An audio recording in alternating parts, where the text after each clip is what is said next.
नमस्कार, मेरा नाम है सुमित सिंह मेहता। हाजिर हूँ आपके सामने क्लास 12 वेव ऑप्टिक्स से रिलेटेड एक और नया लेक्चर लेके।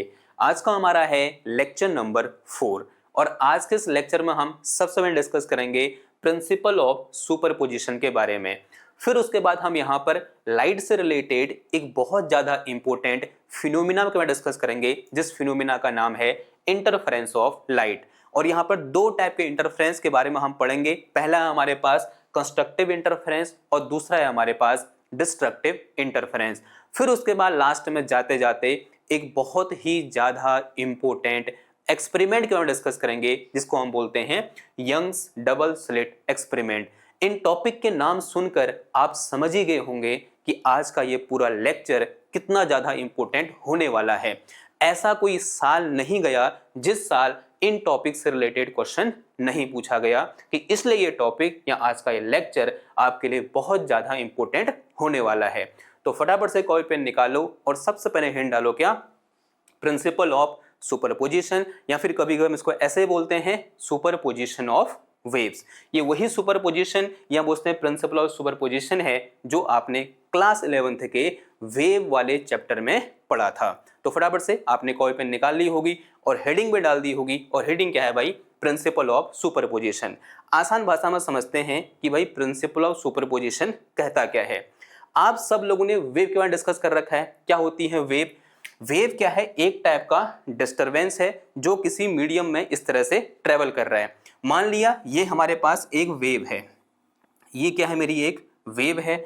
और जब भी कोई वेव किसी मीडियम में ट्रेवल करती है, मान लिया जो वेव है मेरी वो इस डायरेक्शन में ट्रेवल कर रही है विद सम वेलोसिटी v, तो इस मीडियम के पार्टिकल सिंपल हार्मोनिक मोशन करते हैं या बोल सकते हैं वाइब्रेशनल मोशन करते हैं।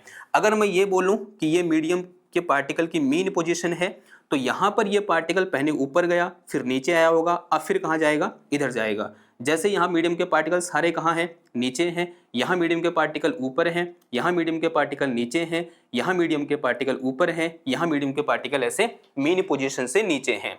यानी जब भी कोई वेव किसी मीडियम में ट्रेवल करती है या प्रोपेगेट करती है, तो मीडियम के पार्टिकल एक पर्टिकुलर पॉइंट के अबाउट सिंपल हार्मोनिक मोशन या फिर वाइब्रेशनल मोशन करते हैं, या बोल सकते हैं टू एंड फ्रो मोशन करते हैं। यानी वेव जब ऐसे गई तो इस वेव ने क्या किया? इस पार्टिकल को इसकी मीन पोजीशन से इस तरह से डिस्प्लेस कर दिया। मान लिया ये मेरे पास मीडियम के कुछ पार्टिकल है, एक पार्टिकल ये है, एक पार्टिकल ये है, एक पार्टिकल ये है, एक पार्टिकल ये है। यहां से एक डिस्टरबेंस आया इस तरह से, ये डिस्टरबेंस आया और ये डिस्टरबेंस क्या हुआ? इस पार्टिकल पर इंसिडेंट हुआ। क्या हुआ? यहां से एक डिस्टरबेंस आया, यहां बोल सकते हैं एक वेव इस तरह से आई जो कि इस पार्टिकल पर इंसिडेंट हुआ, और इस डिस्टरबेंस ने क्या किया? इस पार्टिकल को इस तरह से y डिस्प्लेस कर दिया, बोल सकते हैं y1 डिस्प्लेस कर दिया। तो इस तरह से यहां से ये वेव आई यूं करके, और इस वेव ने क्या किया? इस पार्टिकल को, जो पार्टिकल किसका है? मीडियम का है, इसने क्या किया? इस पार्टिकल को इस तरह से उसकी मीन पोजीशन से y1 डिस्प्लेस कर दिया इस वेव ने। इसको मैंने क्या बोल दिया? वेव 1 बोल दिया। फिर कुछ समय बाद एक दूसरी वेव आई, लेट अस से वो मेरे पास वेव 2 है। वो दूसरी वेव भी इसी तरह से आई, लेकिन उसने इस पार्टिकल को y2 डिस्प्लेस किया, कुछ और डिस्प्लेस कर दिया। यानी ऐसे कुछ हुआ, ये ऐसे वेव आई और उसने इस सेम पार्टिकल को, जो पार्टिकल यहाँ था, इसको यहाँ से कितना डिस्प्लेस कर दिया? y2 डिस्प्लेस कर दिया। ये मेरे पास कौन सी वेव है भाई? वेव 2 है। दो वेव मेरे पास दोनों अलग अलग टाइम पर आ रही हैं। जब पहली वाली वेव आई तो उसने इस मीडियम के पार्टिकल को उसके मीन पोजीशन से y1 डिस्प्लेस किया।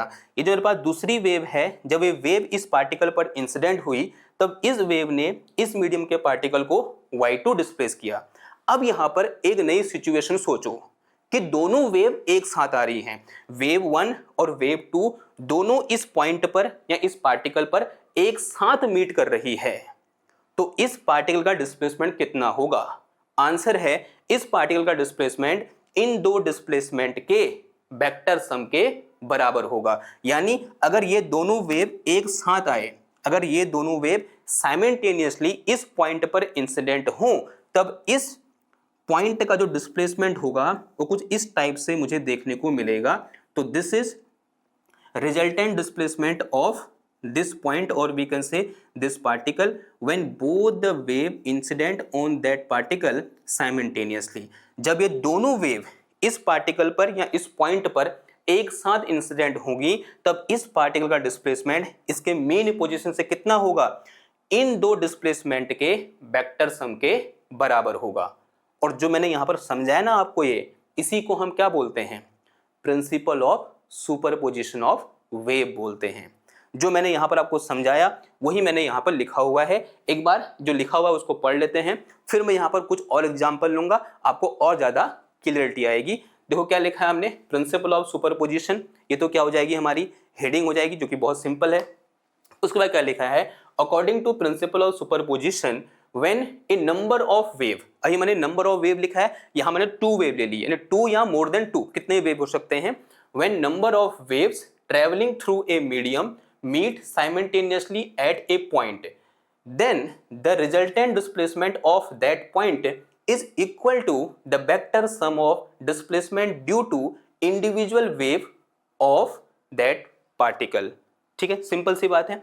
एग्जाम्पल लेते हैं, मान लिया एक मेरे पास वेव है, इस तरह से along x axis wave move कर रही है, ये वेव इस तरह से आई, इसने क्या किया, यहां पर एक पार्टिकल था, उसको कितना डिस्प्लेस किया, उसके मीन पोजीशन से लेट अस से y1 डिस्प्लेस किया। ये डिस्प्लेसमेंट कितना है भाई, y1 है, और इस y1 की वैल्यू कितनी है, a बोल दिया मैंने। इसका जो एम्पलीट्यूड है वो कितना बोल दिया मैंने, a बोल दिया। किस डायरेक्शन में, ऊपर की ओर। यानी इस केस में इसका जो डिस्प्लेसमेंट है कितना है, मैक्सिमम डिस्प्लेसमेंट y1 है, जो किसके बराबर है, a के बराबर है। एक दूसरी वेव है मेरे पास, लेट अस से एक दूसरी वेव आई, उस टाइम पर अलग अलग टाइम पर आई, दूसरे टाइम पर एक कोई दूसरी वेव आई, और मैंने अज्यूम किया उस वेव ने क्या किया, इसको y2 डिस्प्लेस किया, लेकिन सेम डायरेक्शन में, ये ऊपर को है तो ये भी कहाँ की ओर है, ऊपर की ओर है, और जो y2 की वैल्यू है ये भी किसके बराबर है भाई, a के बराबर है। ठीक है, इतनी बात समझ में आ रही है। ये तो अभी क्या हुआ, दोनों वेव अलग अलग आई। अगर दोनों वेव साइमल्टेनियसली आए, एक ही टाइम पर इस पार्टिकल पर या इस पॉइंट पर इंसिडेंट हो, तब इसका डिस्प्लेसमेंट कितना होगा, इन दोनों के वेक्टर सम के बराबर होगा। आप देख सकते हैं इनका वेक्टर सम कितना आ जाएगा, y1 प्लस y2 यानी a plus a, both are in same direction, तो कितना आ जाएगा, 2a आ जाएगा। तो इस केस में रिजल्टेंट वेव का डिस्प्लेसमेंट कितना होगा, कुछ इस टाइप से हमें ये नई वेव देखने को मिलेगी या सुपरपोज्ड वेव देखने को मिलेगी। तो सुपरपोज्ड वेव का displacement y is equal to कितना आ जाएगा, y1 प्लस y2 आ जाएगा, और यहाँ पर y1 और y2 का दोनों का मैग्नीट्यूड सेम है और डायरेक्शन भी सेम है। इसका मतलब this is a plus a, this is equal to 2a। तो y का जो मैग्नीट्यूड है वो कितना है मेरे पास, 2a के बराबर है। यानी इन दोनों के कॉम्बिनेशन से जो नई वेव बनेगी वो कुछ इस टाइप की मुझे देखने को मिलेगी। इसे हम क्या बोलेंगे, सुपरपोज्ड वेव बोलेंगे। ठीक है, ये तो एग्जाम्पल नंबर 1 हो गया। ऐसे आप एक और एग्जाम्पल ले सकते हो, उसके लिए मुझे ये चीजें मिटानी पड़ेंगी। तो ये लिखने के बाद आप ये एग्जाम्पल लिखना, उसके नीचे मैं इसको मिटा रहा हूं। देखो भाई, एक और एग्जाम्पल ले लो। यहां पर अगेन मेरे पास क्या है, 2 वेव हैं, लेकिन थोड़ा सा चेंज है। देखो चेंज क्या है यहाँ पर, ध्यान समझना बात को, कि मेरे पास एग्जाम्पल नंबर 2 में एक वेव तो सेम वैसे ही है जैसे पिछले वाले केस में आ रही थी, कि ये मेरे पास ए की वेव ऐसे है। लेट अस से इसने इसको y1 डिस्प्लेस किया, तो इस केस में जो y1 की वैल्यू है कितनी है, a है, और किस डायरेक्शन में है, ऊपर की ओर, यानी प्लस y डायरेक्शन में है। एक मेरे पास दूसरी वेव आई, उसने क्या किया, इस पार्टिकल को अभी ऊपर की ओर डिस्प्लेस न कर नीचे की ओर डिस्प्लेस किया, कुछ इस तरह से, लेकिन किया कितना, a ही डिस्प्लेस किया। इसका डिस्प्लेसमेंट कितना है भाई, y2 है, और जो y2 है वो माइनस a के बराबर है। और नेगेटिव साइन क्या दिखा रहा है कि भाई ये जो y2 है मेरा किस डायरेक्शन में है, इसके ठीक अपोजिट है। अब अगर ये दोनों वेव साइमल्टेनियसली यहां पर इंसिडेंट हो, अगर ये दोनों वेव साइमल्टेनियसली इस पॉइंट पर इंसिडेंट हो, तो इस पॉइंट का डिस्प्लेसमेंट कितना होगा भाई, इन दोनों के वेक्टर सम के बराबर। तो जो नई वेव मुझे यहां पर देखने को मिलेगी, उसका amplitude y will be equal to क्या होगा, y1 प्लस y2 होगा। तो y1 की वैल्यू कितनी है मेरे पास, a है, y2 की वैल्यू कितनी है मेरे पास, माइनस है, तो माइनस प्लस माइनस इससे कट गया, तो आंसर कितना आ गया, 0 आ गया। तो जो नई वेव मिलेगी उसका एम्पलीट्यूड कितना होगा, 0 होगा। यानी इस पार्टिकल का डिस्प्लेसमेंट कितना हो जाएगा, 0 हो जाएगा। और ये पार्टिकल मुझे, अगर ये y एक्सेस है, ये x एक्सेस है, तो y एक्सेस में डिस्प्लेसमेंट 0, तो जो ये डिस्प्लेसमेंट है या जो वेव है वो मिलेगी नहीं मेरे को, और सारे पार्टिकल या ये पार्टिकल यहीं पर रहेगा इस तरह से। यानी उनका डिस्प्लेसमेंट कितना हो जाएगा, 0 हो जाएगा इस केस में, अगर एक वेव ऐसे आई और दूसरी वेव ऐसे आई तो। ठीक है, क्लियर है बात इतनी? ओके, ये हो गया मेरा कौन सा, एग्जाम्पल नंबर 2। ऐसे आप एक और एग्जाम्पल ले सकते हैं, थोड़ा सा और आपकी प्रैक्टिस हो जाएगी कि अगर मेरे पास अगेन दो वेव हैं और दोनों नेगेटिव डायरेक्शन में हैं, जैसे एग्जाम्पल नंबर 3 में देखो, ये मेरे पास एक वेव, ये x है, ये y है, तो एक वेव मेरे पास इस तरह से है, ये एम्पलीट्यूड मैंने कितना बोल दिया भाई, y1 इक्वल टू a बोल दिया, और ये दूसरी वेव है मेरे पास, ये भी सेम ही है, लेकिन अगेन किस डायरेक्शन में है भाई, नेगेटिव डायरेक्शन में है, तो ये मेरे पास क्या है, इस तरह से दूसरी वेव है, और इसका डिस्प्लेसमेंट मैंने y2 बोला, और जो y2 है वो भी किसके बराबर है, ये -a है, तो ये भी कितना है भाई, -a के बराबर है। अब दोनों वेव एक साथ साइमल्टेनियसली अगर इस पॉइंट पर इंसिडेंट होंगे तो जो नई वेव मिलेगी या सुपरपोज्ड वेव मिलेगी उसका जो एम्पलीट्यूड होगा इन दोनों के वेक्टर सम के बराबर होगा। तो किस टाइप से देखने को मिलेगा मेरे को, ये मेरे पास x और ये y, तो यहाँ मेरे पास this y vector will be equal to y1 plus y2, y1 की वैल्यू कितनी है, -a, this is equal to minus का 2a, तो इसका एम्पलीट्यूड कितना हो जाएगा, 2 टाइम। ठीक है, तो कुछ इस टाइप से मुझे यहाँ पर इस पार्टिकल का डिस्प्लेसमेंट कितना देखने को मिलेगा, this displacement y will be equal to minus का 2a। ठीक है, तो कितना आ जाएगा ये, माइनस का 2a, माइनस साइन क्या दिखा रहा है, डाउनवर्ड डायरेक्शन में। तो this is all about principal of superposition of wave या सिंपल प्रिंसिपल ऑफ सुपरपोजिशन। एक बात जो यहाँ पर आपको ध्यान रखनी है वो ये है कि जो y1 और y2 की वैल्यू हैं वो एक दूसरे से इंडिपेंडेंट होंगी। ये बात आपको ध्यान रखनी है कि value of y1 and value of y2 are independent from presence of wave 1 और वेव 2। जब वेव 1 यहां पर थी तो उसका डिस्प्लेसमेंट कितना था, y1 था। जब वेव 2 यहां पर थी डिस्प्लेसमेंट कितना है, y2 है। अगर दोनों वेव एक साथ आ रही हैं तब भी ये वाली जो वेव है वो कितना डिस्प्लेस करेगी, y1, ये कितना डिस्प्लेस करेगी, y2। यानी इन दोनों का डिस्प्लेसमेंट एक दूसरे की प्रेजेंस से इंडिपेंडेंट है। ये बात आपको ध्यान रखनी चाहिए। कभी कभी एसेंशियल रीजनिंग में इस टाइप का क्वेश्चन पूछ लिया जाता है कि y1 और y2 की वैल्यू इन दो वेव के प्रेजेंस से क्या है, इंडिपेंडेंट है। y1 की वैल्यू इस वेव 1 के प्रेजेंस से इंडिपेंडेंट है, ये यहां पर हो या न हो y1 की वैल्यू वही रहेगी। सिमिलरली उसी तरह से y2 की वैल्यू वही रहेगी चाहे ये वेव 1 यहां पर हो या ना हो। सेम उसी तरह से y1 की वैल्यू वही रहेगी जो पहले थी चाहे यहां पर वेव 2 हो या फिर ना हो। ठीक है, तो ये हमारा क्या है भाई, principal of superposition of wave है। अब थोड़ा सा आगे बढ़ते हैं। इसी प्रिंसिपल से एक और नया कॉन्सेप्ट निकल के आता है जिसे हम बोलते हैं क्या, इंटरफेरेंस ऑफ लाइट, जो कि बहुत ज्यादा इंपॉर्टेंट है। तो हेडिंग का डालो फटाफट, इंटरफेरेंस ऑफ लाइट। तो उसके लिए आई होप आपने ये लिख लिया होगा डेफिनेशन इंपॉर्टेंट है और ये अपने मन से भी लिख सकते हो आप, क्योंकि इतने डिस्कशन के बाद डेफिनेशन याद करने की जरूरत नहीं पड़नी चाहिए, आपके समझ में आ जाना चाहिए कि भाई प्रिंसिपल ऑफ सुपरपोजिशन होता क्या है। तो फटाफट से मैं इसको मिटा रहा हूं, फिर हम आगे बढ़ेंगे और नई हेड डालेंगे हम क्या, इंटरफेरेंस ऑफ लाइट।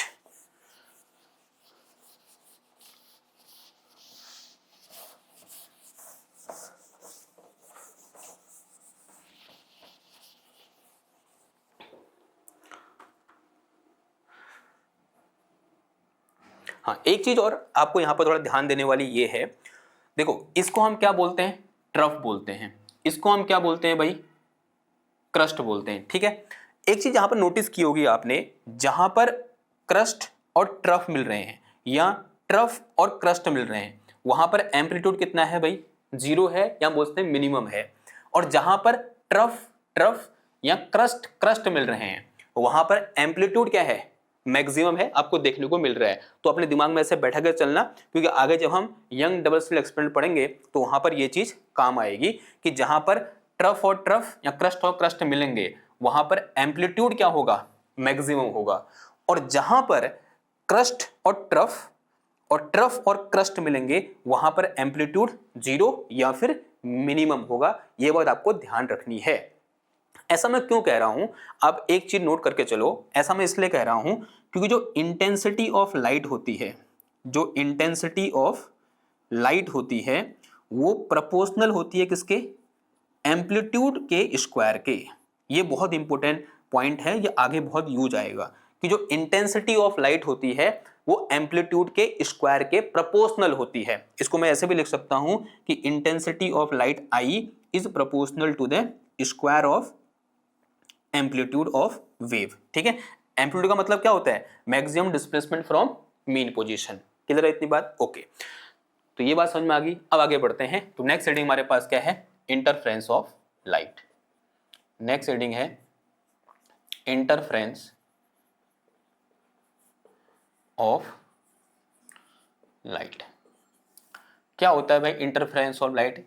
एक बात तो क्लियर कर लो, अपने दिमाग में बैठा लो कि ये क्या है भाई? एक फिनोमिना है, एक नेचुरल फिनोमिना है जो कि वेव से रिलेटेड है। अब लाइट वेव होती है तो लाइट भी इस फिनोमिना को दिखाती है। तो हमारे पास इंटरफेरेंस ऑफ लाइट क्या है? एक नेचुरल फिनोमिना है। जैसे रिफ्रैक्शन, रिफ्लेक्शन, स्कैटरिंग, ये सब लाइट से रिलेटेड नेचुरल फिनोमिना है, वैसे ही इंटरफेरेंस भी क्या है? लाइट से रिलेटेड एक नेचुरल फिनोमिना है। अब ये फिनोमिना कब अकर होगा? क्या हमेशा अकर हो जाएगा? हमेशा हमें इंटरफेरेंस देखने को मिलेगा? आंसर है नहीं। हमें कुछ स्पेशल कंडीशन यहां पर सेटिस्फाई करनी पड़ेंगी। अगर वो कंडीशन सेटिस्फाई हो रही है कहीं पर, तब वहां पर मुझे इंटरफेरेंस ऑफ लाइट देखने को मिलेगा। अब वो कंडीशन है क्या? फिर जरा समझना। वो कंडीशन है, सबसे पहले हमें क्या चाहिए? We need. अगर मुझे इंटरफेरेंस ऑफ लाइट देखना है तो वी नीड, हमें सबसे पहले क्या चाहिए? सबसे पहले हमें चाहिए two source of light. Two source of light, two source of light. Two source of light बोलो, या फिर इसी को मैं क्या बोल सकता हूं? टू वेव बोल सकता हूं। टू वेव ऑफ लाइट या टू लाइट वेव बोल सकता हूं। ठीक है, क्योंकि दो सोर्स ऑफ लाइट है तो उनसे जो लाइट निकलेगी वो वेव के फॉर्म में निकलेगी, जिसे हम क्या बोल सकते हैं? टू वेव ऑफ लाइट बोल सकते हैं। अब क्या वो हर टाइप की वेव चलेगी? आंसर है नहीं। उसी को खासियत होनी चाहिए, हैविंग सेम फ्रीक्वेंसी। क्या होनी चाहिए उनकी? Same frequency. दोनों की फ्रीक्वेंसी क्या होनी चाहिए? सेम होनी चाहिए। फ्रीक्वेंसी सेम करने का मतलब, अगर एक सोर्स रेड है तो दूसरा भी रेड ही होना चाहिए, अगर एक सोर्स ब्लू है तो दूसरा भी क्या होना चाहिए? ब्लू ही होना चाहिए। दोनों का फ्रीक्वेंसी क्या होनी चाहिए? सेम होनी चाहिए। ये मेरे पास क्या है? दूसरी कंडीशन है। दो सोर्स ऑफ लाइट हैं, दोनों की फ्रीक्वेंसी क्या है? सेम है, और दोनों के बीच जो फेज डिफरेंस होना चाहिए वो या तो जीरो होना चाहिए या फिर उसकी वैल्यू कांस्टेंट होनी चाहिए। बोथ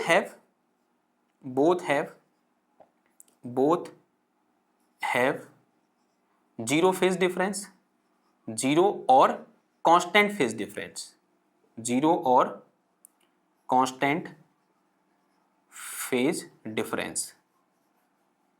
दोनों के बीच का फेज डिफरेंस या तो जीरो होना चाहिए या फिर कांस्टेंट होना चाहिए। देखो मेरे पास क्या है? दो सोर्स ऑफ लाइट हैं, दोनों की फ्रीक्वेंसी सेम है, और दोनों के बीच का जो फेज डिफरेंस है या तो कांस्टेंट है या फिर वो क्या है? जीरो है। और जब हमारे पास दो इस तरह की वेव होंगी जो इन कंडीशन को सेटिस्फाई कर रही होंगी, और अगर वो अब सुपरपोज्ड होती हैं, यानी किसी एक पॉइंट पर एक दूसरे से मिलती हैं, तब हमें इंटरफेरेंस देखने को मिलता है। ये बात समझ में आ रही है आपको? मान लो मेरे पास यहां पर क्या है? दो सोर्स ऑफ लाइट हैं, और दोनों कैसे हैं भाई? इन कंडीशन को फुलफिल कर रहे हैं। तो ये मेरे पास क्या है? ये दो सोर्स ऑफ लाइट है मेरे पास। मान लिया इसकी फ्रीक्वेंसी न्यू है, इसकी फ्रीक्वेंसी भी कितनी है? न्यू है, और दोनों के बीच का जो फेज डिफरेंस है फाई, वो मैंने कितना बोल दिया? जीरो बोल दिया। अब यहां से एक वेव आई यूं करके, लाइट वेव आई, और यहां से भी एक लाइट वेव आई यूं करके, और दोनों किसी एक पॉइंट पर मिली। यहां पर क्या हुई? दोनों सुपरपोज्ड हुई, यानी दोनों एक दूसरे से मिली। कहां पर? इस पॉइंट पर। और मैंने यहीं पर क्या लगा दिया? इस तरह से एक पर्दा लगा दिया, एक स्क्रीन लगा दी। किस कलर की भाई? ब्लैक कलर की। ठीक है, तो मैंने क्या पाया? मैंने कुछ ऐसी चीज पाई जो लाइट के साथ होगी, किसने विश्वास नहीं किया था। मैंने ये पाया कि अगर मैं बोलूं ये रेड कलर की लाइट है, ये कैसी लाइट है भाई? रेड कलर की लाइट है। तो मैंने ये पाया कि मुझे यहां पर इस तरह से एक रेड कलर की पट्टी देखने को मिली इस ब्लैक स्क्रीन में। एक काली मैंने पर्दा डाल रखा है, काला काला, और उस काले पर्दे में मेरे को यहां पर एक रेड कलर का ऐसे पट्टी देखने को मिली। कहां पर? इस पॉइंट पर, यानी जहां पर दोनों वेव मिल रही हैं। फिर मैंने उसके जस्ट ऊपर देखा तो यहां मुझे ब्लैक दिखाई दिया, यहाँ मुझे क्या दिखाई दिया, ब्लैक दिखाई दिया। अगर मुझे यहाँ ब्लैक दिखाई दिया तो यहाँ से ब्लैक लाइट तो आ नहीं रही है, यानी ब्लैक दिखाई दिया, इसका मतलब क्या हुआ, यहाँ पर लाइट नहीं पहुंची है। तो यहाँ मुझे क्या देखने को मिला, ब्लैक देखने को मिला। यहां मुझे क्या देखने को मिला, ब्लैक देखने को मिला। अभी तक कोई सरप्राइज नहीं है, सरप्राइज अब हो गई। ब्लैक के ठीक ऊपर मुझे फिर से रेड देखने को मिला, फिर से एक रेड कलर की ऐसे पट्टी देखने को मिली, फिर से मुझे यहां पर एक रेड कलर की पट्टी देखने को मिली। अगेन जब मैं फिर थोड़ा सा ऊपर गया, मुझे यहां फिर से क्या देखने को मिला भाई, ब्लैक देखने को। रेड को मैं ऐसे बना दे रहा हूं और ब्लैक को मैं नहीं दिखा रहा हूं। फिर मुझे यहां पर क्या देखने को मिला, ब्लैक देखने को मिला। ऐसा सिर्फ ऊपर को नहीं, नीचे को भी ऐसा ही हुआ। यहां पर रेड था तो उसके ठीक बगल में मुझे यहां पर क्या देखने को मिला भाई, ब्लैक कलर की पट्टी या ब्लैक देखने को मिला। यानी मुझे क्या दिख रहा है, पर्दा दिख रहा है वहां पर, यानी सिंपल जो मैंने पर्दा लगा रखा है वो दिख रहा है। फिर नेक्स्ट में क्या देखने को मिला, यहाँ पर मुझे यहाँ पर अगेन एक रेड कलर की पट्टी देखने को मिली। अगेन ये क्या है, सरप्राइजिंग चीज है। और फिर मुझे क्या देखने को मिला, ये रेड हो गया तो फिर मुझे अगेन यहाँ पर ब्लैक देखने को मिला। अगेन मुझे यहाँ पर ब्लैक देखने को मिला। तो इस टाइप का मुझे एक पैटर्न देखने को मिला लाइट का, कि यहां पर लाइट जा रही है, यहां लाइट नहीं जा रही है, यहां पर लाइट जा रही है, यहां लाइट नहीं जा रही है। तभी तो मुझे काला दिख रहा है ना वहां पर, बिकॉज पर्दा ही मेरा काला है। अगर पर्दा मेरा सफेद होता तो यहां पर मुझे सफेद दिखाई देता, यहां लाल दिखाई देता, यहां सफेद दिखाई देता। मेरा पर्दा ही काला है तो यहां पर मुझे रेड देखने को मिला। फिर उसके बाद मुझे यहां पर ब्लैक, यानी यहां लाइट नहीं गई, यहां लाइट गई, यहां लाइट नहीं गई, यहां पर लाइट गई, यहां पर लाइट नहीं गई, यहां पर लाइट गई, यहां पर लाइट नहीं गई। सेम नीचे को आओ, यहां लाइट नहीं गई, यहां लाइट गई, यहां लाइट नहीं गई। इसी को कहने का एक और तरीका हो सकता है, इस पॉइंट पर लाइट की इंटेंसिटी मैक्सिमम, इस पॉइंट पर लाइट की इंटेंसिटी मिनिमम, इस पॉइंट पर लाइट की इंटेंसिटी मैक्सिमम, तभी तो रेड देखने को मिला। इस पॉइंट पर लाइट की इंटेंसिटी मिनिमम, तभी तो मुझे वहां पर ब्लैक देखने को मिला, लाइट गई नहीं ना वहां पर। देखो अगेन यहां पर भी इस पॉइंट पर लाइट की इंटेंसिटी मिनिमम, इस पॉइंट पर लाइट की इंटेंसिटी मैक्सिमम, इस पॉइंट पर लाइट की इंटेंसिटी मिनिमम। अभी तक हमने जो भी किया ना, इसको समराइज करने की कोशिश करो। हमारे पास दो लाइट सोर्स हैं, दोनों की फ्रीक्वेंसी सेम है और दोनों का के बीच फेज डिफरेंस या तो जीरो है या फिर कांस्टेंट है। जब इस टाइप की दो लाइट वेव, हाँ एक और चीज है, दोनों सेम डायरेक्शन में चल रही हैं, both are travelling in same direction. अगर ये इधर को आ रही है तो ये भी इधर को आ रही है, और दोनों लाइट वेव सेम डायरेक्शन में चल रही हैं। और जब इस टाइप की दो लाइट वेव एक दूसरे के साथ सुपरपोज्ड होती हैं, तब मुझे यहां पर एक इंटेंसिटी पैटर्न देखने को मिलता है। मुझे कुछ पॉइंट ऐसे मिलते हैं जहां पर इंटेंसिटी मैक्सिमम है, मैक्सिमम मैक्सिमम मैक्सिमम, और मुझे कुछ पॉइंट ऐसे देखने को मिलते हैं जहां पर इंटेंसिटी मिनिमम है।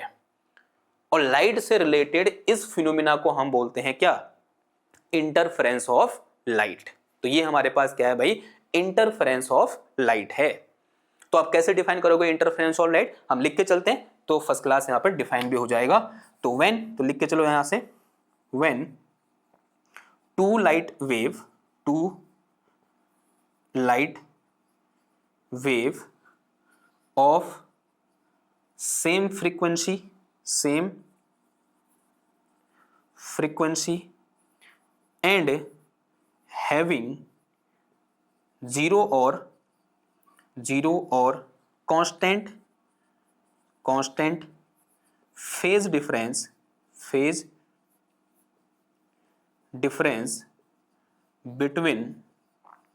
between them moving in same direction या ट्रेवलिंग इन सेम डायरेक्शन बोल सकते हैं, moving in same direction, superposed with each other, then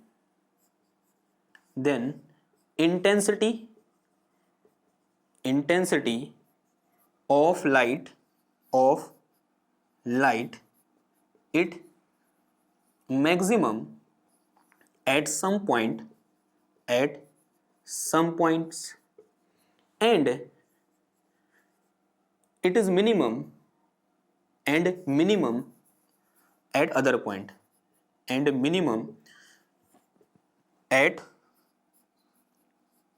other points. This phenomenon is called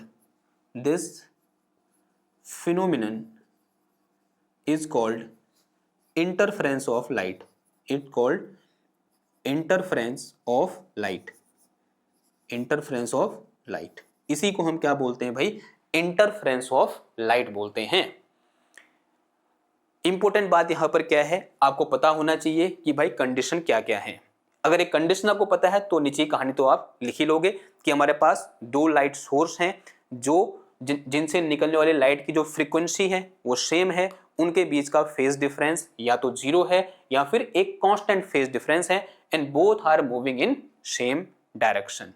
और जब ये सुपरपोज होती हैं तब हमें इस तरह से इंटेंसिटी का पैटर्न देखने को मिलता है, यानी एक जगह पर इंटेंसिटी मैक्सिमम और दूसरी जगह पर इंटेंसिटी मिनिमम। ठीक है, यानी जहां कुछ ऐसे पॉइंट हैं जहां पर इंटेंसिटी मैक्सिमम है, फिर उसके बाद जो बचे हुए पॉइंट हैं वहां पर इंटेंसिटी मिनिमम है। ठीक है, बात इतनी ओके।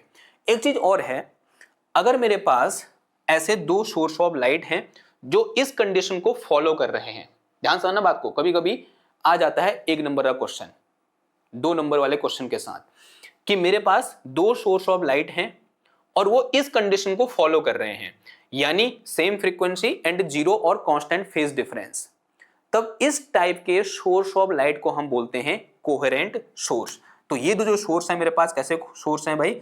कोहेरेंट सोर्स हैं। कैसे सोर्स हैं? Coherent source of light, coherent source of light, यानी इंटरफ्रेंस देखने के लिए जो दो सोर्स ऑफ लाइट होने चाहिए वो कैसे होने चाहिए? कोहेरेंट होने चाहिए। कोहेरेंट का मतलब ऐसे सोर्स ऑफ लाइट जिनसे निकलने वाले लाइट वेव की फ्रीक्वेंसी सेम है और उनके बीच का फेज डिफरेंस या तो जीरो है या फिर कांस्टेंट है। ठीक है, बात इतनी ओके। इतनी बात ठीक है, तो अब आगे बढ़ते हैं और जो नेक्स्ट टॉपिक यहां पर आएगा वो आएगा हमारा क्या? Types of interference. इंटरफ्रेंस दो टाइप के होते हैं, एक होता है क्या? कंस्ट्रक्टिव इंटरफ्रेंस और एक होता है क्या? Destructive interference. बहुत ही सिंपल है, समझना जरा। ये दो लाइट वेव आई और एक जगह सुपर इंपोज हुई। एक पॉइंट ऐसा आया जहां पर इंटेंसिटी मैक्सिमम है और दूसरा पॉइंट ऐसा मिला जहां पर इंटेंसिटी मिनिमम है। और जब हमें इंटेंसिटी मैक्सिमम देखने को मिलती है तब हम बोलते हैं जो इंटरफ्रेंस है वो कंस्ट्रक्टिव इंटरफ्रेंस है, और जब हमें इंटेंसिटी मिनिमम देखने को मिलती है, जब मैक्सिमम देखने को मिलती है तो हम बोलते हैं इंटरफ्रेंस कंस्ट्रक्टिव है, और जब मिनिमम यहां पर मुझे इंटेंसिटी देखने को मिलेगी तो हम बोलेंगे इंटरफ्रेंस डिस्ट्रक्टिव है। तो इसी के अकॉर्डिंग हमने इंटरफ्रेंस को दो टाइप से कैटेगराइज कर दिया। एक है हमारे पास क्या? कंस्ट्रक्टिव इंटरफ्रेंस, और दूसरा है हमारे पास क्या? Destructive interference. तो हेडिंग क्या है हमारे पास? Types of interference. एक है हमारे पास क्या? कंस्ट्रक्टिव, और दूसरा है हमारे पास क्या? डिस्ट्रक्टिव। तो दो टाइप के इंटरफ्रेंस है मेरे पास यहां। Types of interference, types of interference. पहला है मेरे पास क्या? Constructive interference, constructive interference. Interference क्या होता है भाई? Constructive interference, during interference at some point we get maximum intensity of light. During interference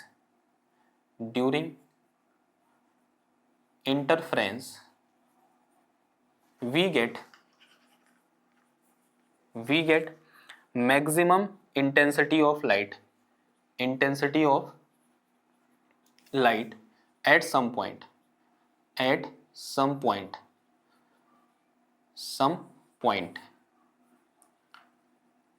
This type of interference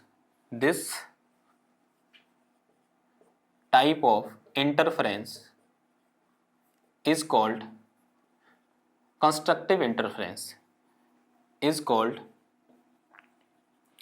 constructive interference, ठीक है। तो इसका मतलब कि भाई यहां पर जो इंटरफ्रेंस है वो क्या है? CI है, यहां भी क्या है? CI है। CI का मतलब कंस्ट्रक्टिव, यहां भी क्या है? CI है, जहां जहां मैक्स लिख रहा है वहां पर कैसा इंटरफ्रेंस हो रहा है, कंस्ट्रक्टिव इंटरफ्रेंस हो रहा है, ठीक है। वहीं दूसरी ओर जो दूसरा हमारे पास टाइप होता है वो क्या होता है, डिस्ट्रक्टिव इंटरफ्रेंस। डिस्ट्रक्टिव इंटरफ्रेंस, तो डिस्ट्रक्टिव इंटरफ्रेंस का मतलब जब हमें इंटेंसिटी क्या देखने को मिल रही है, मिनिमम देखने को मिल रही है, तो ऐसे कैसे लिखेंगे, during interference, during interference we get minimum intensity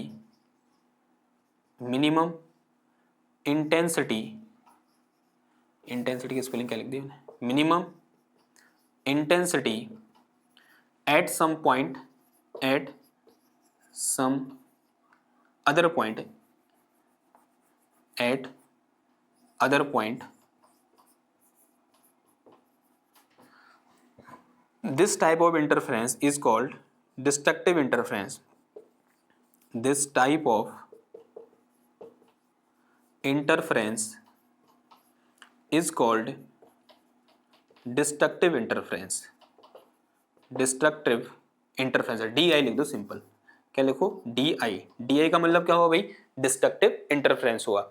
इसका मतलब इस पॉइंट पर क्या मिल रहा है मेरे को, DI मिल रहा है, यहां भी क्या मिल रहा है, DI मिल रहा है, यहां भी क्या मिल रहा है, DI मिल रहा है, यहां भी क्या मिल रहा है, DI मिल रहा है। तो these are point where we are getting destructive interference and these are point where I am getting constructive interference। और दोनों टाइप के इंटरफ्रेंस हमें एक साथ देखने को मिलेंगे, ऐसा नहीं कि कभी सिर्फ कंस्ट्रक्टिव देखने को मिल रहा है और कभी सिर्फ डिस्ट्रक्टिव देखने को मिल रहा है, नहीं, दोनों टाइप के इंटरफ्रेंस हमें एक साथ देखने को मिलते हैं, कंस्ट्रक्टिव भी और साथ ही साथ डिस्ट्रक्टिव भी। तो ये क्या होगा मेरे पास, टाइप्स ऑफ इंटरफ्रेंस, ठीक है। अब इस इंटरफ्रेंस को या इस फिनोमिना को जिस साइंटिस्ट ने सबसे पहली बार लैब में करके देखा उनका नाम था यंग, और जो एक्सपेरिमेंट उन्होंने किया था उसको हम बोलते हैं, या फिर वो बहुत विख्यात है साइंस की दुनिया में, फिजिक्स की दुनिया में, और उस एक्सपेरिमेंट का नाम क्या है, यंग्स डबल स्लिट एक्सपेरिमेंट। तो नेक्स्ट हेडिंग हमारी क्या है, यंग्स डबल स्लिट एक्सपेरिमेंट, और वो एक्सपेरिमेंट इसी इंटरफ्रेंस के बारे में है कि भाई ये पैटर्न हमें कब और कैसे देखने को मिलेगा। कब तो मुझे पता है, ये सोर्स हमें चाहिए, देखने को मिल जाएगा। अब कैसे हमें देखने को मिला, क्या उनका एक्सपेरिमेंटल अरेंजमेंट था, वो आगे हम डिस्कस करेंगे। तो नेक्स्ट हेडिंग हमारी क्या है भाई, यंग्स डबल स्लिट एक्सपेरिमेंट। तो हिंट डालो क्या, यंग्स डबल स्लिट एक्सपेरिमेंट। तो उसके लिए मुझे कुछ चीजें मिटानी पड़ेंगी, और अगर आपके पास हाथ में वो है प्रकार, क्या बोलते हैं ऐसे गोला बनाने वाला, ठीक है, हिंदी में प्रकार बोलते हैं, अंग्रेजी में प्रोडक्टर बोलते हैं, डिवाइडर बोलते हैं, प्रोडक्टर बोलते हैं, वही, वो रख लो हाथ में, क्योंकि वो काम आएगा अभी यहाँ पर, ठीक है। एक बहुत ही अच्छा सा हम खूबसूरत सा एक डायग्राम बनाएंगे, उस डायग्राम को बनाने में वो चीज काम आएगी जिससे आप सर्कल बनाते हो। मैं इसको मिटा रहा हूँ, आप चाहो तो इसका स्क्रीनशॉट ले लो या फिर वीडियो पॉज करो और पॉज करके नोट कर लो, मैं इसको मिटा रहा हूँ। तो नेक्स्ट हेडिंग हमारे पास क्या है भाई, नेक्स्ट हेडिंग है यंग्स डबल स्लिट एक्सपेरिमेंट। तो लिखो भाई फटाफट से हिंट डालो क्या, यंग्स डबल स्लिट एक्सपेरिमेंट। और भाई क्वेश्चन तो यहां से बनना ही बनना है, ऐसा सोचना ही मत कि मैं इन टॉपिक्स को स्किप कर दूं, कोई चांस ही नहीं है इनको स्किप करने का। तो भाई क्योंकि यहां से क्वेश्चन ने आना ही आना है, आप रोक ही नहीं सकते, ठीक है, चाह के भी नहीं रोक सकते। तो नेक्स्ट हेडिंग हमारे पास क्या, यंग्स डबल स्लिट एक्सपेरिमेंट। तो next point is Young's double slit experiment, ठीक है। अब यंग के सामने जो सबसे पहली चुनौती थी वो क्या थी, दो ऐसे सोर्स लाना या सोर्स ऑफ लाइट लाना जिनसे निकलने वाली लाइट वेव की फ्रीक्वेंसी सेम हो, साथ ही साथ उनके बीच का फेज डिफरेंस या तो जीरो हो या फिर कांस्टेंट हो। पहली चुनौती उनके सामने ये थी। जरा समझना, इस चुनौती को ओवरकम करने के लिए यंग्स ने क्या किया, उन्होंने सबसे पहले एक सोर्स लिया। कैसा सोर्स लिया, एक सिंगल वेवलेंथ का सोर्स लिया, यानी रेड कलर ले लिया या ग्रीन कलर ले लिया या वॉयलेट ले लिया, कोई भी एक कलर ले लिया, रेड कलर ले लिया मान लो, या बोल सकते हैं जनरलाइज कर दो, एक मोनोक्रोमेटिक सोर्स ऑफ लाइट लिया। तो ये मेरे पास क्या है भाई, एक सोर्स ऑफ लाइट है क्या, एस, और कैसा, ऐसा वैसा सोर्स नहीं है, कैसा है, मोनोक्रोमेटिक सोर्स ऑफ लाइट है। कैसा सोर्स ऑफ लाइट है भाई, monochromatic, monochromatic source of light, source of light. इसका मतलब क्या हुआ, single wavelength, single wavelength, single wavelength, या बोल सकते हैं सिंगल कलर की एक लाइट ले ली या सिंगल वेवलेंथ की एक लाइट ले ली। अब चाहिए तो हमें कितने लाइट सोर्स, 2 लाइट सोर्स चाहिए, अभी तो मेरे पास एक ही है। अब इसी लाइट सोर्स को 2 लाइट सोर्स में कन्वर्ट कर सकते हैं। एक दिमाग लगाया उन्होंने, क्या किया, इसके ठीक सामने ऐसे एक स्क्रीन रख दी।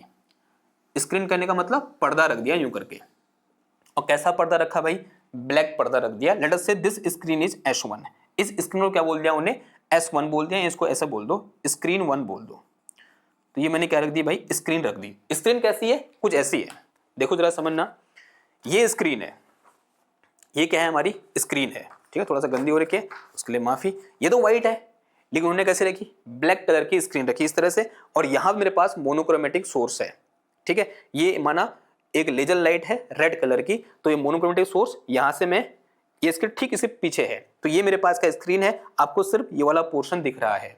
उन्होंने क्या किया, इस स्क्रीन में 2 स्लिट बनाई।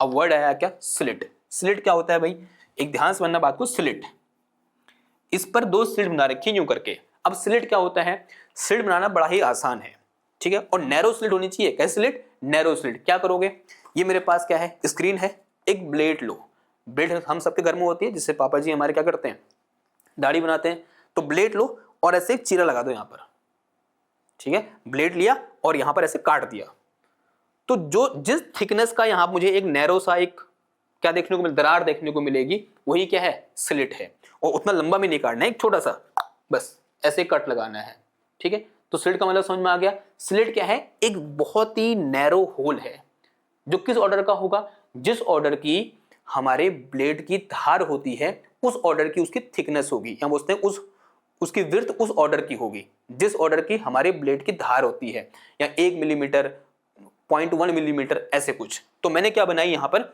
2 स्लिट बनाई, 2 स्लिट। कैसे, देखो, एक स्लिट यहां बना दी इस तरह से, ऐसे गैप बना दिया, ये गैप क्या है भाई, स्लिट है, ठीक है।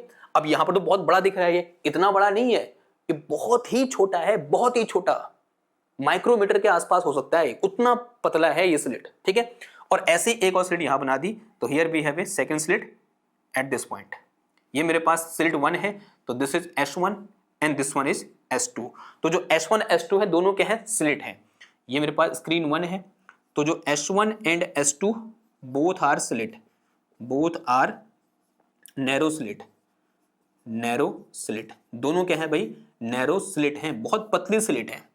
और एक चीज और ध्यान देनी है कि जो S1 S2 डिस्टेंस है ना, ये इतनी बड़ी नहीं है कि this S1 and S2, S1 S2 this distance is very small, very very small, very very small. और कितनी स्मॉल हो सकती है, 1 मिलीमीटर के ऑर्डर की हो सकती है, या 2 मिलीमीटर ऐसे कुछ होगी, ठीक है, यानी मिलीमीटर के ऑर्डर की होगी। ये इतने पास पास है S1 S2। मैंने दूर दूर क्यों बनाए फिर भाई, मुझे दिखाना भी तो है आपको ना, यहाँ पर दिखा के बना के कुछ डायग्राम बनाऊंगा, फूल जैसा बनाऊंगा भी मैं, तो वो दिखाना भी तो है आपको मैंने। तो जो S1 S2 है वो दूसरे के बहुत करीब है, कितने करीब हैं, उनके बीच की डिस्टेंस 1 मिलीमीटर 2 मिलीमीटर ऐसे होगी, ठीक होगी इतनी बार। और इनकी जो ये विड्थ है ये तो और भी कम है, ठीक है, ये माइक्रोमीटर के ऑर्डर की ऐसे होगी, जिस ऑर्डर का हमारे जो ब्लेड की धार होती ना उस ऑर्डर की है, ठीक है। तो इसका मतलब भाई ये जो होल है ये बहुत ही पतला होल है। एक और कहानी सुनो, ये जो डिस्टेंस है S1 से लेकर S तक और S2 से लेकर S तक, दोनों क्या है, बराबर हैं। तो एक कंडीशन और लगा दी मैंने यहां पर कि S1S is equal to S2S, यानी अगर यहां से लाइट निकलेगी तो जितने टाइम में लाइट यहां से यहां पहुंचेगी उतने ही टाइम में लाइट यहां से यहां पहुंचेगी, और ये जो पाथ है वो इस पाथ के बराबर है। इसका मतलब इन 2 लाइट वेव के बीच का पाथ डिफरेंस कितना है, 0 है। या ऐसे ही बोल सकते हैं, अगर इस S1 और S2 पर लाइट एक साथ पहुंच रही है, बिकॉज जितना पाथ ये है उतना ही पाथ ये भी है, और मीडियम चेंज हो नहीं रहा है, तो स्पीड ऐसे जाए सेम रहेगी। तो जिस पॉइंट पर या जिस टाइम पर लाइट इस S1 पर पहुंच रही है, उसी टाइम पर लाइट S2 पर भी पहुंच रही है। अब यहां से शुरू होते हैं दोबारा से हाइगेंस चर्चा। नाउ यहां से वेव फ्रंट आगे जाएगा, वेव आगे जा रहा है तो क्या आगे जा रहा है, वेव फ्रंट आगे जा रहा है इस फॉर्म में। तो वेव फ्रंट इस तरह से आगे बढ़ेगा, और कैसा वेव फ्रंट होगा, स्फेरिकल वेव फ्रंट, क्योंकि सोर्स कैसा है भाई, पॉइंट सोर्स है। अब जैसे ही ये वेव फ्रंट इस S1 और S2 पर पहुंचेगा, तो जो S1 और S2 दोनों होंगे वो किसका पार्ट होंगे भाई, इस वेव फ्रंट का पार्ट होंगे। और हमने ये पढ़ा है हाइगेंस प्रिंसिपल में कि किसी भी वेव फ्रंट में जितने भी पॉइंट होते हैं वो सब के सब एक न्यू सोर्स ऑफ लाइट की तरह बिहेव करते हैं। इसका मतलब S1 and S2 both act like a new point which are situated in this spherical wavefront and act like a new source of light। तो जो S1 और S2 होंगे दोनों के दोनों नए सोर्स ऑफ लाइट की तरह बिहेव करेंगे।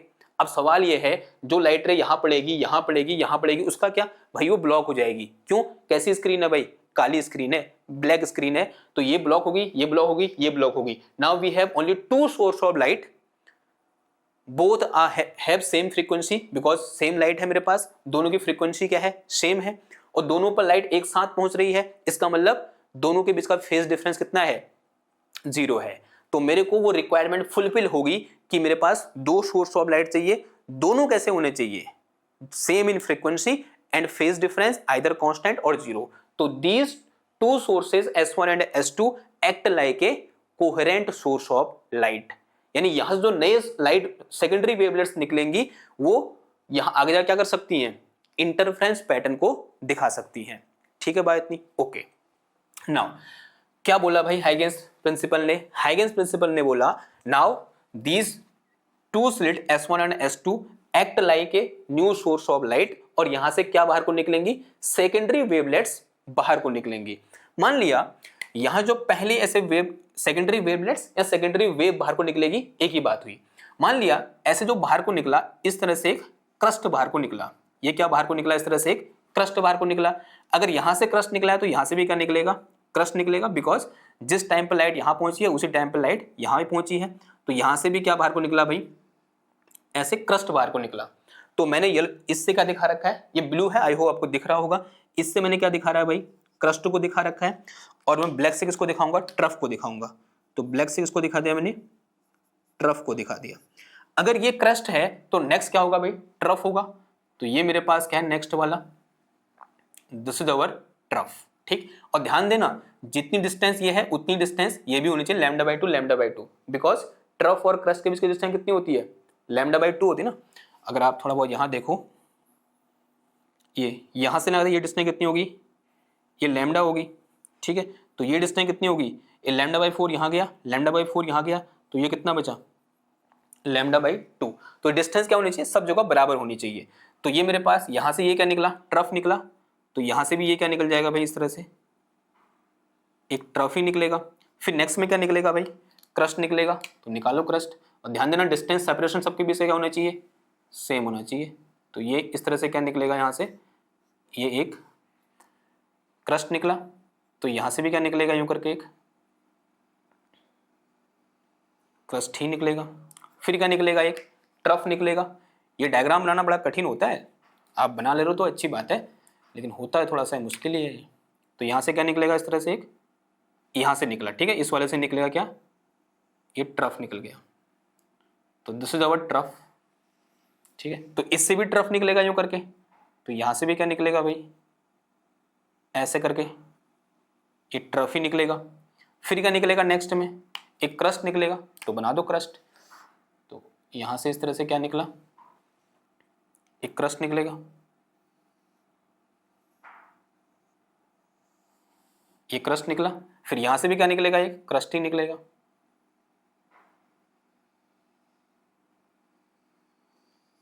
ठीक है, तो इस तरह से crust trough crust trough crust trough दोनों से ऐसे आगे निकलेंगे। और देख रहे हो आगे जाकर दोनों क्या हो रहे हैं, एक दूसरे से मिल रहे हैं, तो इन्हें क्या हो रहे हैं, सुपरपोज्ड हो रहे हैं। और सुपरपोज्ड होंगे दोनों, जो इंटरफेरेंस की कंडीशन है उसको सेटिस्फाई कर रहे हैं। तो मैंने यहाँ क्या लगा रहा हूँ, एक और स्क्रीन लगा दे रहा हूँ इस तरह से। तो here we have another screen, यहाँ मैंने क्या लगा दी, एक और स्क्रीन लगा दी यहाँ पर। लेट अस से this is our screen 2, again एक ब्लैक स्क्रीन लगा दी, तो दिस इज अवर स्क्रीन 2।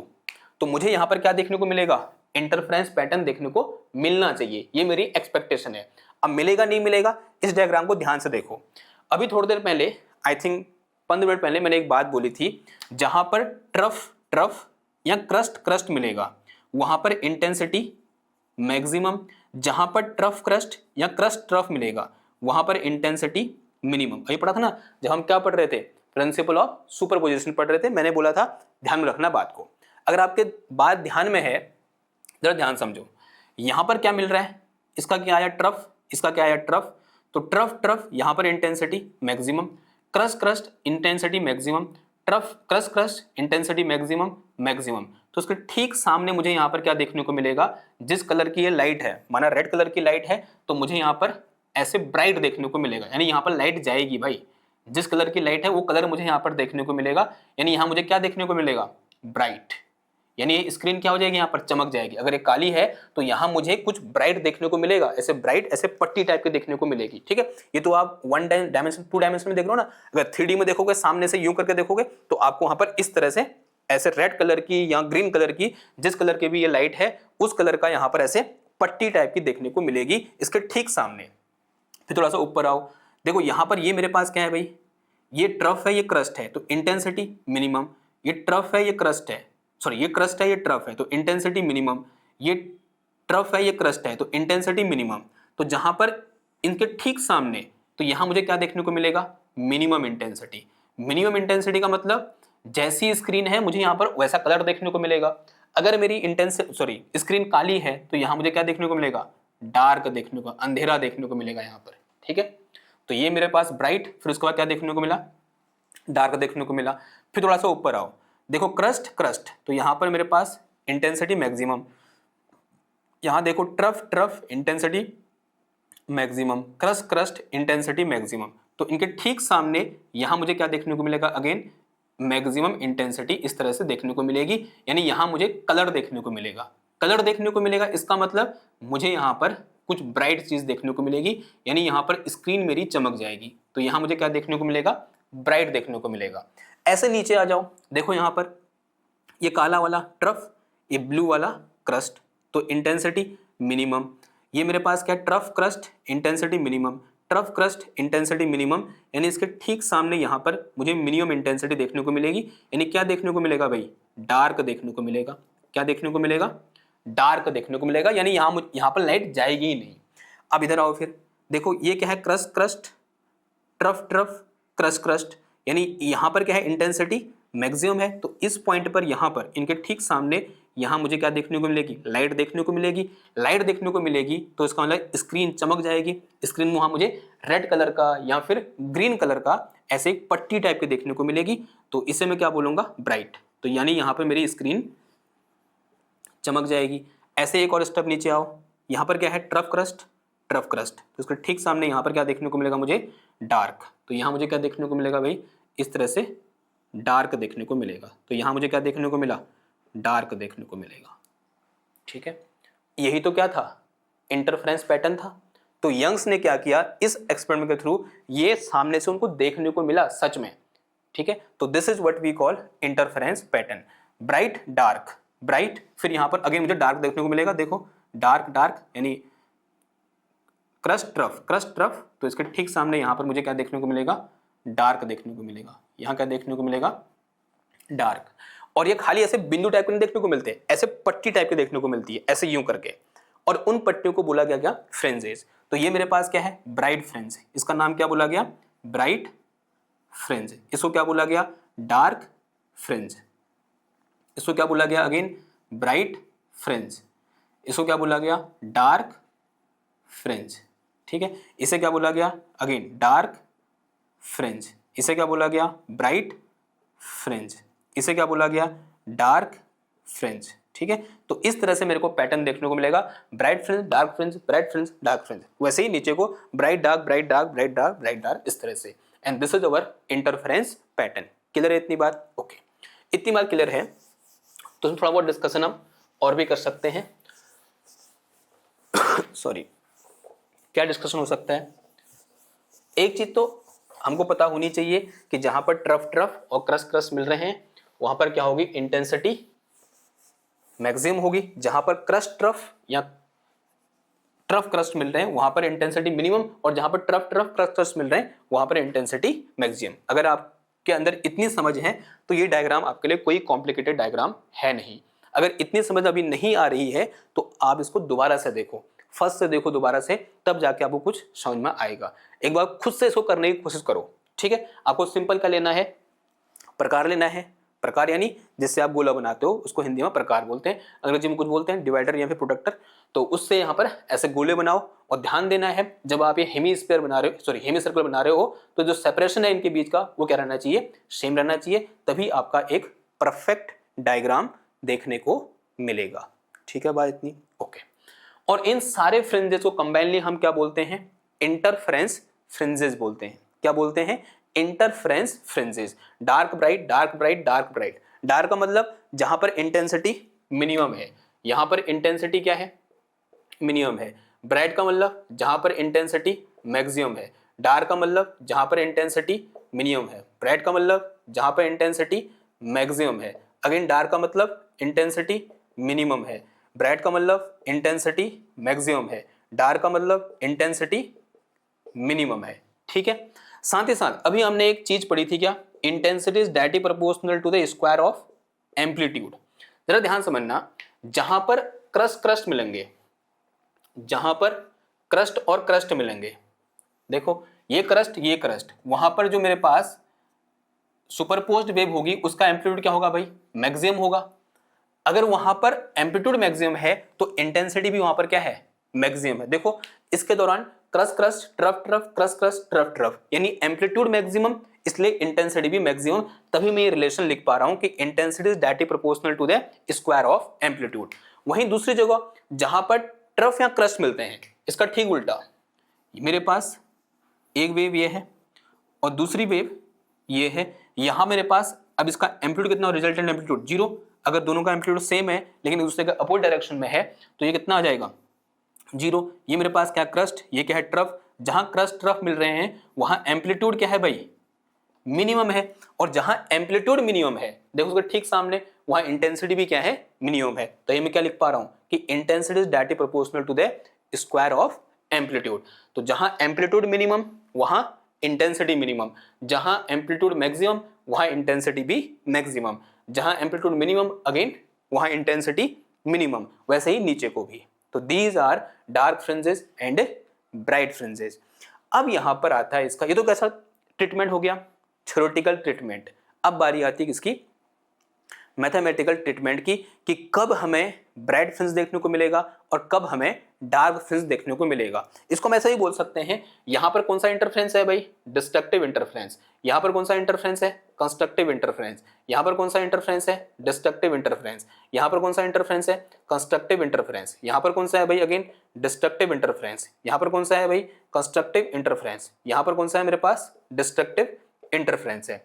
अब अगला सवाल ये है कि कब हमें कंस्ट्रक्टिव देखने को मिलेगा और कब हमें डिस्ट्रक्टिव इंटरफ्रेंस देखने को मिलेगा। उसके फॉर्मूलाज क्या होंगे, क्या क्या वहां चीजें होंगी, वो हम क्या करेंगे, आने वाले लेक्चर में डिस्कस करेंगे। और आने वाला लेक्चर जो है ना, इस साल पूरे 5 नंबर का आ रखा है, और वो समझ में तभी आएगा जब आपने ये पढ़ा है, जब आपने प्रिंसिपल ऑफ सुपरपोजिशन पढ़ा हुआ है। इन्हें टॉपिक तो एक ही आएगा, क्वेश्चन एक ही आएगा, लेकिन यूज सब एक साथ होंगे। ये इस पूरे चैप्टर की खासियत है। टॉपिक एक पूछेगा वो, या तो इंटरफेरेंस ऑफ लाइट पूछेगा, या फिर आगे आएगा डिफ्रैक्शन ऑफ लाइट, या वो पूछेगा। पूछ एक रहा है लेकिन यूज सब हो रहे हैं। इस चैप्टर में जितने भी टॉपिक हैं सब के सब एक साथ यूज हो रहे हैं। तो पढ़ना यहाँ पर सब कुछ है, छोड़ना कुछ भी नहीं है। और कल हम डिस्कस करेंगे कि mathematical treatment of Young's double slit experiment, या उसी को ऐसे ही बोल सकते हैं कि condition for dark fringes and bright fringes, या condition for constructive and destructive interference, कि क्या कंडीशन होंगी कि कब हमें कंस्ट्रक्टिव इंटरफ्रेंस देखने को मिलेगा और कब हमें डिस्ट्रक्टिव इंटरफ्रेंस देखने को मिलेगा। आई होप आपका आज का लेक्चर आपके समझ में आया होगा। अगर समझ में आया है तो उसको लाइक करो, शेयर करो, सब्सक्राइब करो। मैं मिलता हूं आपसे नेक्स्ट क्लास में एक और नई टॉपिक के साथ। तब तक थैंक यू, धन्यवाद, बाय बाय।